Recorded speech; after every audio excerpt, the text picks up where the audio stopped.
കോഴിക്കോട് കോൺഗ്രസ് നിയന്ത്രണത്തിലുള്ള കോഓപ്പറേറ്റീവ് സൊസൈറ്റിക്കെതിരെ പ്രതിഷേധവുമായി ഇടപാടുകാർ.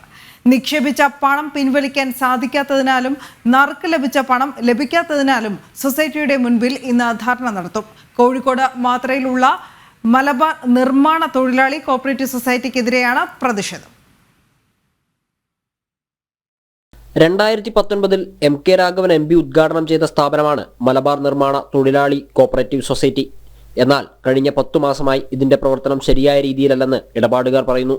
Fixed deposit പിൻവലിക്കാൻ ചേരുന്നവർക്കും സൊസൈറ്റി തന്നെ നടത്തുന്ന ചിട്ടിയിൽ നറുക്ക് ലഭിക്കുന്നവർക്കും പണം നൽകാൻ സൊസൈറ്റിക്ക് സാധിക്കുന്നില്ല. മാസം 3990 രൂപ വീതം 10 വർഷം അടയ്ക്കേണ്ട ചിട്ടിയിൽ 480 പേരാണ് ചേർന്നിട്ടുള്ളത്. 2019 ആരംഭിച്ച ചിട്ടിയിൽ ഇതുവരെ 208 പേർക്ക് നറുക്ക് ലഭിച്ചു. എന്നാൽ കഴിഞ്ഞ 10 മാസമായി നറുക്ക് ലഭിച്ചവർക്ക് പണം നൽകുന്നില്ല എന്നാണ് ഇടപാടുകാരുടെ പരാതി. ചിട്ടിക്കായി നിക്ഷേപകർ എല്ലാവരും ഇതുവരെ വെച്ച കണക്ക് പരിശോധിച്ചാൽ 6,80,00,000 രൂപ വരും. എന്നിട്ടും എന്തുകൊണ്ടാണ് നറുക്കു വീണവർക്ക് പണം നൽകാൻ സാധിക്കാത്തതെന്നാണ് അവരുടെ ചോദ്യം. ബാങ്കിന്റെ ഡയറക്ടർ ബോർഡ് അംഗങ്ങൾക്കും അവർക്ക് താല്പര്യമുള്ളവർക്കും യാതൊരു മാനദണ്ഡവും കൂടാതെ ലോൺ നൽകിയതിനാലാണ് സ്ഥാപനം തകരാൻ കാരണമായതെന്ന ആരോപണമുണ്ട്.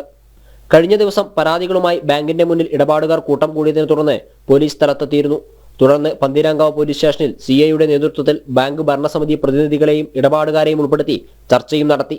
ഇടപാടുകാരുടെ പണം എത്രയും പെട്ടെന്ന് തിരികെ നൽകാമെന്ന് ബാങ്ക് ഭാരവാഹികൾ അന്ന് അറിയിച്ചതുമാണ്. എന്നാൽ ഇതുവരെ പണം നൽകാൻ ഭരണസമിതിക്ക് സാധിച്ചിട്ടില്ല. അതിനാലാണ് പ്രത്യക്ഷ സമരവുമായി രംഗത്തിറങ്ങാൻ ഇടപാടുകാർ തീരുമാനിച്ചത്. ജനം, കോഴിക്കോട്.